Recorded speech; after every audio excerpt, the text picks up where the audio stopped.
तो जी यहाँ पे मैं आपको दिखा रही हूँ चिल्तन प्योर का कोकोनट हेयर पॉलिश सीरम, जो कि बहुत ही अच्छा है बालों के लिए जिनके दो मुँह बाल हो रहे होते हैं, खुश्की हो रही होती है, बाल बिल्कुल रूखे हो रहे होते हैं, उनके लिए बहुत ही अच्छा है। और जो अपने बालों पे ज़्यादा कलर यूज़ कर रहे होते हैं तो उनके लिए जो है ना ये बहुत ही बेस्ट है। तो इसको जो है ना आप नहाने के बाद यानी अपना सर वॉश करने के बाद जो है ना आप 2 से 3 कतरे लेके अपने बालों के ऊपर लगाएँ।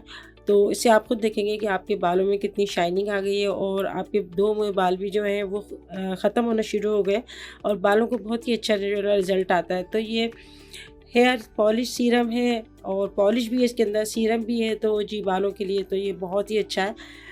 तो अगर आप आपने सर वॉश नहीं किया तो आप नहाने से पहले भी जो है ना आप 2 घंटे पहले आप इस तरह से जो है ना आप लगा सकते हैं। तो अभी मैं आपको दिखा रही हूँ, इसकी अच्छी सी बोतल है और इस तरह स्प्रे से जो है ना निकल आता है। इसका लिंक मैं अपने डिस्क्रिप्शन बॉक्स में दे दूँगी।